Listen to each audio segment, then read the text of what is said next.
Before the show, a quick word from our sponsor. What is up, Bitcoiners? It's CK, and I'm here to talk to you about the Bitcoin 2021 conference this June in sunny Miami, Florida. It is going to be June 4th and 5th, and we are barreling towards a sold-out conference. Already 1/3 of our available tickets have been sold, and way more than half of our whale passes have been sold. We are almost sold out completely on the whale pass. We have amazing speakers: Jack Dorsey, Chamath, Nick Szabo, Tony Hawk, Peter Todd, many, many more, and many more to be announced. You can go to the website to check them all out. Mayor Suarez has welcomed us into the city with open arms. And again, tickets are flying off the shelves. Seriously, I see the feed, and I've done many conferences. This one is really has something going for it. And honestly, guys, after all this, after 2020, Bitcoiners want to grab a beer, hang out. We're bringing back Bitcoin 2019 vibes times 10, prices times 10. Let's go. Use promo code Satoshi, all caps, Satoshi, for 10% off. You can go to the website b.tc/conference. Again, that is b.tc/conference, and get your ticket today. Prices also are going up, and hey, we may just sell out. So we have a hard cap. Can't really be flexible there. Don't wait.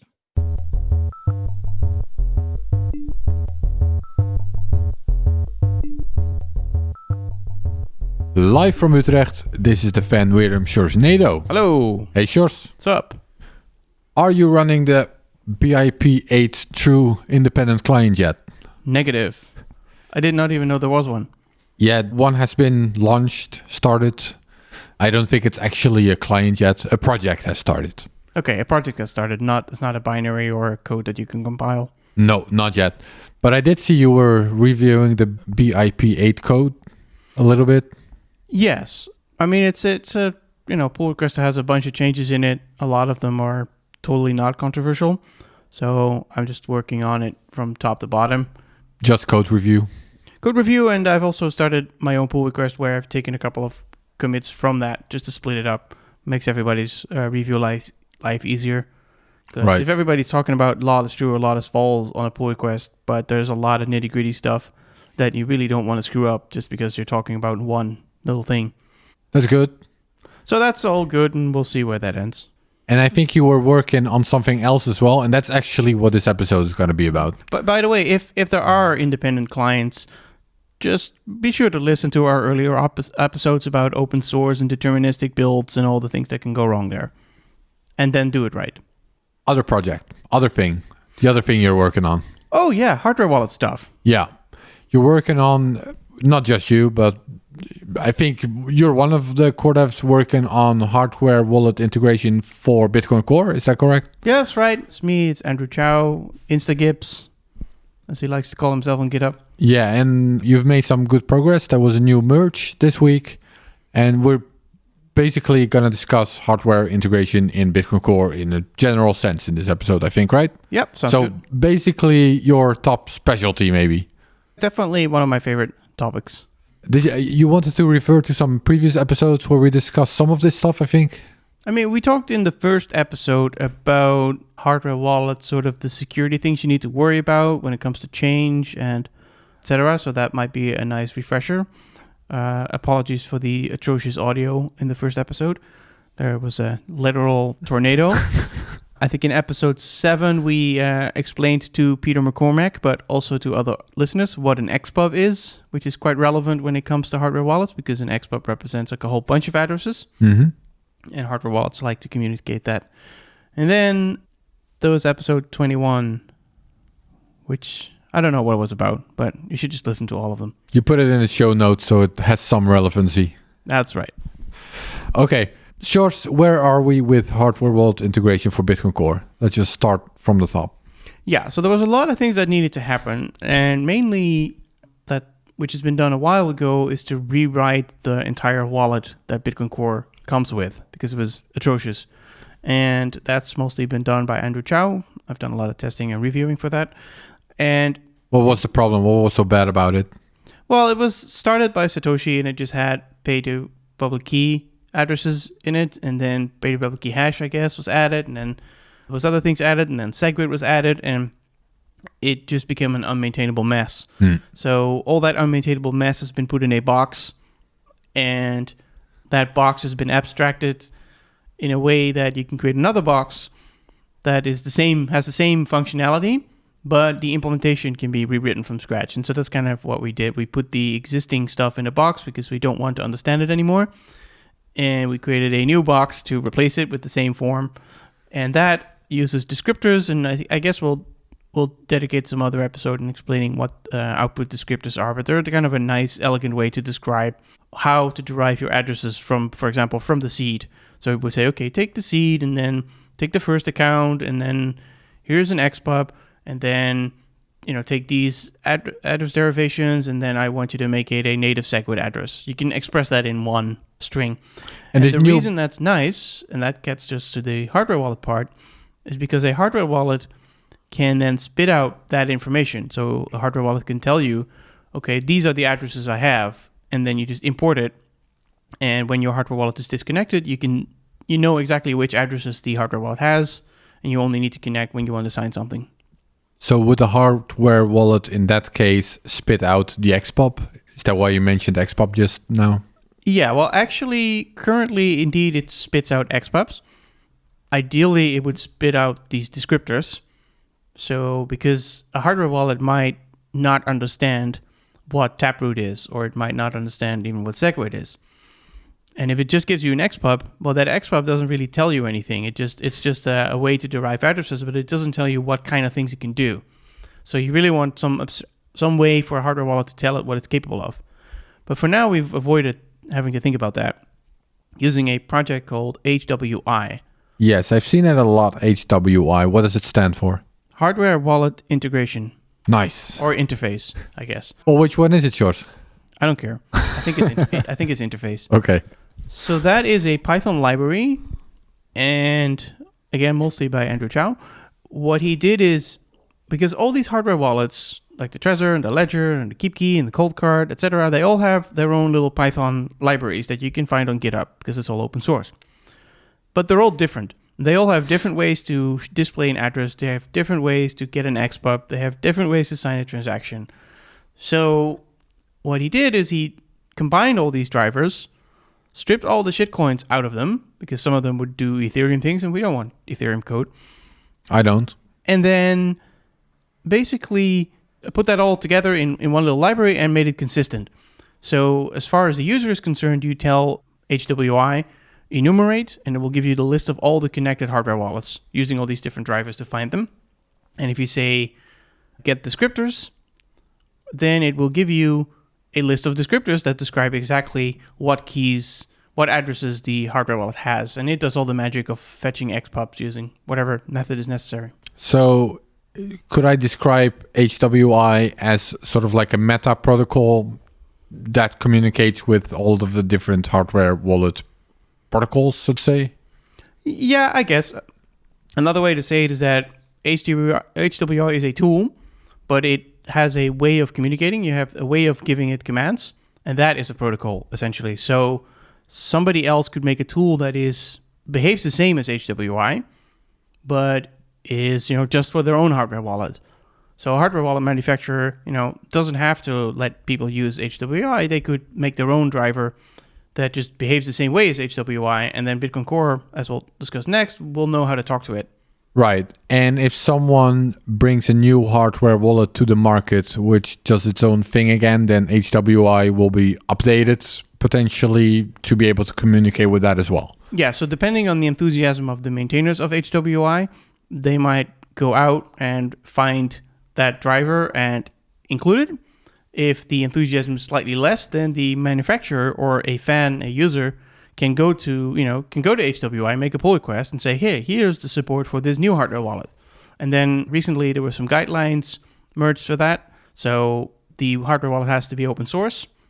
At least the firmware that runs on it has to be open source, with the only exception being if there's a secure element in it that's under NDA, that's okay. And it has to be sort of maintainable, the software. But then, anybody can just add support for any other hardware wallet to HWI. Right. But again, it's not necessary. The hardware manufacturer could also make their own software that just speaks the same language as HWI. Right. And HWI was already merged into Bitcoin Core? So HWI is a separate program that's in the not in the Bitcoin Core repository, but there is a GitHub organization called Bitcoin Core, which has a bunch of repositories, and that includes HWI. So it's separate from Bitcoin Core because it's all this Python stuff and USB drivers. So I guess we don't want to put that in the Bitcoin source code because that's too scary with all the dependencies. But it is maintained by Bitcoin Core people, so it's a trust slightly less, or I don't know how to put it. Okay, so HWI is a separate program essentially, and it needs to be installed separately if you want to use it. Exactly. You can download it separately, you install it separately, or you just put it somewhere. Right. It's not in the Bitcoin Core client that I'm running at home. No. Got it. Because that would, in order for that to happen, first of all, it would probably have to be written in C++ or in Rust or something like that. And all the USB drivers would have to be inspected with a tooth comb, and that'll take forever. So it's something you install separately, and there's some risk, obviously, with just running that software. Right. But this is not new, is it? So that's right. HWI has been around for at least a year. Right. So what was merged this week, or am I getting ahead of the podcast? No, that's exactly right. Okay, so what was merged last week? So before last week, if you wanted to use HWI with Bitcoin Core, you can do that, but you have to execute a bunch of commands manually. So for example, if you wanted to sign a transaction, you would tell Bitcoin Core, okay, I'd like to create a PSVT. So we explained PSVT in an earlier episode. Yeah, partially signed Bitcoin transactions. Exactly. So you tell Bitcoin Core, okay, give me a PSVT, a partially signed transaction. In this case, actually an unsigned transaction, probably, to the destination. And then you would copy paste the result, and you'd say, okay, HWI, please sign this thing. And then HWI would do its thing.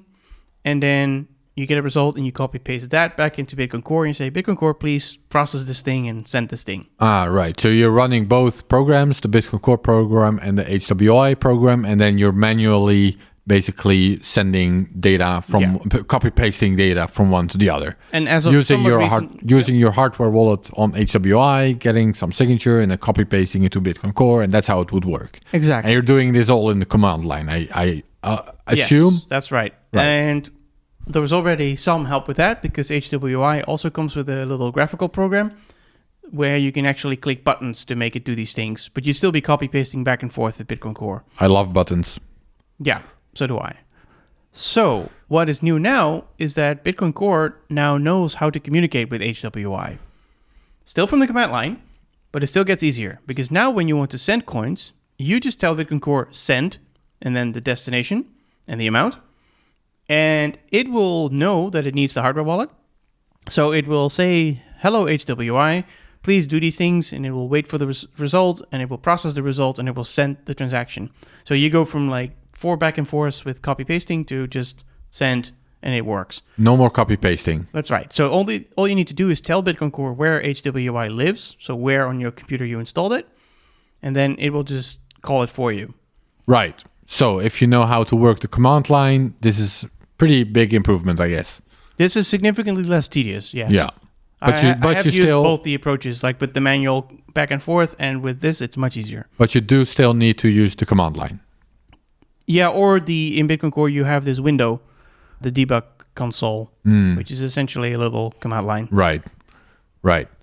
So you cannot do it in the user interface, but you can actually, you can open this window console, and then you can just type send, la-di-da, and it'll work. Right. So this was merged into Bitcoin Core, which will be released in, I guess it will probably be Bitcoin Core 22. Yeah, Bitcoin Core 22 should be out in, I don't know, fall. Might it also come into a minor release? I guess that might depend on Taproot activation stuff. This is not the kind of stuff that would be backported. No? So it's definitely going to be a major release. Is that what you're saying? Yeah. Because in order for things to backport, it has to be simple enough. Or like a really critical bug fix. But usually the only things that are backported are bug fixes and soft forks, but not entire new features. Got it. Okay, so this will be in the upcoming Bitcoin Core 22 release. Yeah, or if you compile the master branch yourself. Sure. The step after that, I would assume, would be GUI support. GUI support, that's right.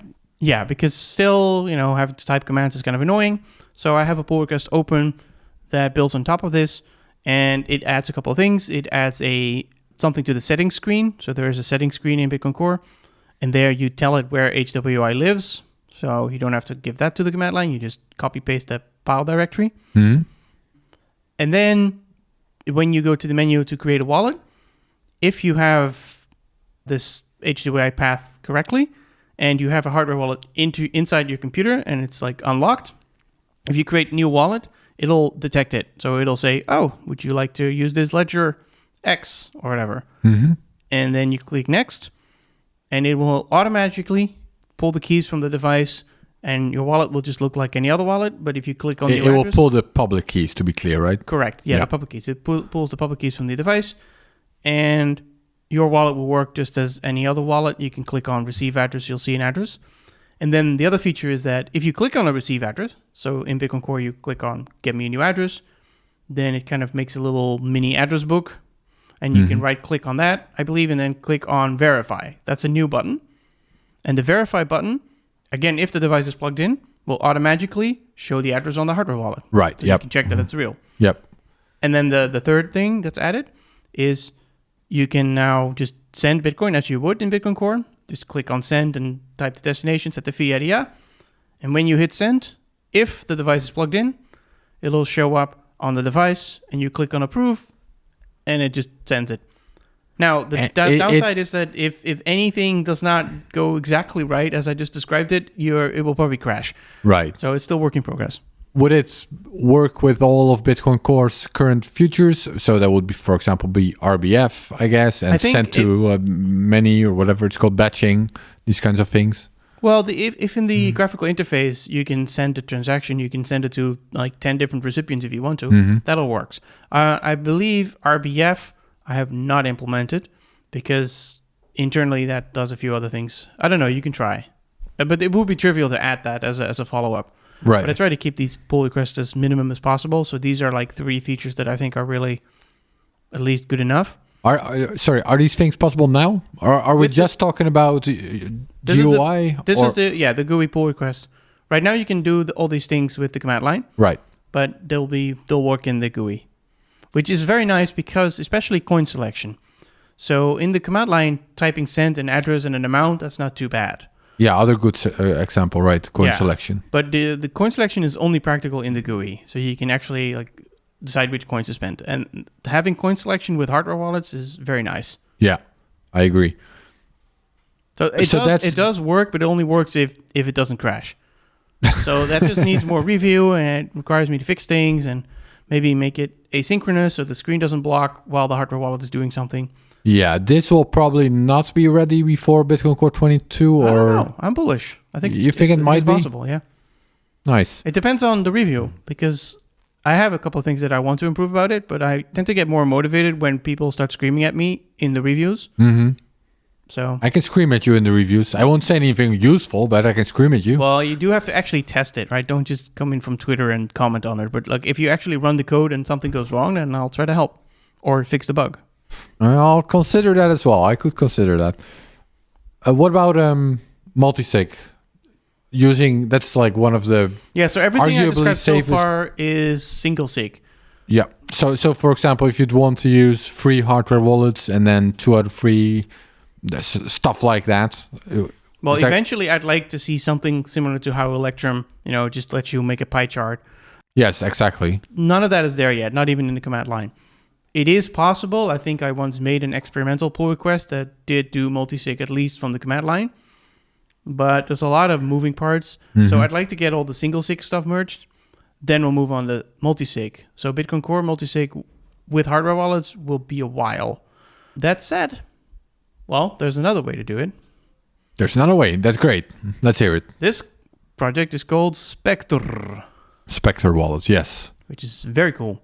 Spectre is also a hardware wallet, but in this case, what we're talking about is the Spectre desktop software another Python project. There's a device, a Spectre device. Yeah, it's very cool. I should have brought it with me, but it's a do-it-yourself hardware wallet. So you can actually order the components from any manufacturer that sort of makes these Arduino-like or smartphone-like things, and you take a QR scanner and you solder it on it. This is by Stefan Sneekrev. He's been working on that. He's also been working, I believe, on support for actual secure elements, so that you can buy your own secure element from like a manufacturer that makes a lot of these general purpose secure elements. So they might not even know that you're using it for Bitcoin purposes, which is very nice supply chain wise. Right. And you don't have to trust them. Yeah, it's very cool. Basically, you so can do a lot of stuff with it. But that's the device. We were actually going to talk about the wallet, I guess, the software. Right. Because I guess in order for them to develop that device, they wanted to use that inside a multi-sig setup. And so they spent a lot of time building a multi-sig system. And that is called the Spectre Desktop. What it does is, again, it's a program you download, and it opens on your computer. And then it says, hey, where's Bitcoin Core? Or hopefully it finds it. Mm-hmm. And then if it finds Bitcoin Core, it says, okay, well, Bitcoin Core is synced. It's got all the blocks.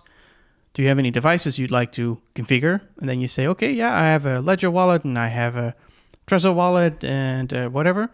You add those devices one by just plugging it in. And under the hood, that uses HWI. Spectre uses HWI as well. Yeah. Right. Yeah, it just comes bundled with it. Mm-hmm. So it knows how to detect them. It knows how to add them. So you need to install HWI as well. No, I think Spectre has Oh, it includes it. Yeah. Right, got it. Yeah, so that's the trade-off, right? So in Bitcoin Core, we don't just want to add HWI, but in Spectre, they do. Got it. And then basically you add devices, and then you say, okay, I'd like to configure a wallet. And the terminology is a bit confusing. That's why I use the word device for the device, because the device is also a wallet. But yep. We create a wallet, and you say, okay, I want to combine the Trezor and the Ledger, and I want a 2 of 2. Sure. Or 1 of 2. And then it says, okay, I'm going to create a wallet now. And it creates that wallet in Bitcoin Core. So that means that Spectre does not have to maintain like all the code necessary to create a whole wallet from scratch, because that's a lot of work. It lets Bitcoin Core do that. It also means it can let Bitcoin Core do all the coin selection magic. And this uses the GUI of Bitcoin Core? No, it creates its own GUI, which is basically just a little web server on your own computer, kind of like how a modem looks if you log into the admin panel. Right. So it uses Bitcoin Core as a backend, but you're actually looking at Spectre, which also includes HWI. Yeah, that's right. And I guess one scenario where this might be nice is if you run Bitcoin Core not on your computer, but on a Raspberry Pi somewhere, which might not have a screen, or at least you don't want to use the screen. And you could imagine remote connecting to your Raspberry Pi with Bitcoin Core running on it, and you're not worried because your keys are not on Bitcoin Core. It's just the read-only stuff is on Bitcoin Core. So your Raspberry Pi in your living room with no security is not really a threat, but it is a full node. And yeah, so you can use it that way. Yeah, so that's one way. It looks pretty slick. It's very easy to use in my experience once you get it running. So that's one way to use a hardware wallet in combination with Bitcoin Core already, including multi-sig solutions. Yeah, especially the latter. I guess, soon TM, you'll be able to use Bitcoin Core with single sig, and then I would say the fewer moving parts you have, the better. So nothing against Spectre, but if you don't need it, then don't run additional code. Yeah. But for multisig, it's great. And to get that kind of UI, especially in Bitcoin Core, it's going to take a while. Yeah, there are a couple of other solutions like this. You already mentioned Electrum, which you could, of course, also run in combination with your personal Electrum server, in which case you're also using full node security. Yeah, although I'd have to see, I don't know if Electrum Personal Server also has support for multisig, but in theory, that could be added. Yeah, there's something called a Lily wallet. I don't know if that uses full node security. I've never used it. It looks very slick. I've seen that. Okay. But that also allows for hardware wallet multi-sig setup stuff. I think, but I could be wrong. I think that's SPV light client type of wallet though. I don't know. I think there's also one called Caravan. Caravan, yep. I've heard of that. I don't know much about Caravan. I know it does something similar. Yeah, that's what I heard too. And then there is, I guess, Casa. I don't know how they do it. So yeah, there's all sorts of ways. I imagine in the future this is going to get better and better, right? So now we have Well, it's getting better already, clearly. Yeah. Well, we talked about very simple multi-sig setups, but imagine a scenario where we have not just Taproot. Yeah, we have Taproot, and then we have Miniscript, which we talked about in an earlier episode, which allows you to make far more complicated setups. So now you could imagine, instead of a 2 or 3 setting, where you have 2 hardware wallets, one you keep in a vault somewhere, one you keep wherever you are, and then the third key, quote unquote, is not actually a single key, it's not a single device, it is some sort of bank that helps you. And they internally use some extremely complicated setup, which you don't have to understand. From your point of view, it just looks like one signature. Yeah. But in reality, it's very complicated. And it can all be communicated through Miniscript. And then you do something like Spectre. So you on your side can make sure everything works. And only when you need the bank, then you need to ask them for a signature. But other than that, it all just works from your end. Even though they have some super complicated rule set that for you, it's just a third party and you don't care. So I'm very bullish on the future. But this is going to take a while. Well, Sjors, thanks for the update. This is where we are with hardware wallet integration in Bitcoin Core now. And soon, TM. That's right. Anything else? I think that's it for me. Alrighty. Thank you for listening to the Wirdum Sjorsnado. There you go.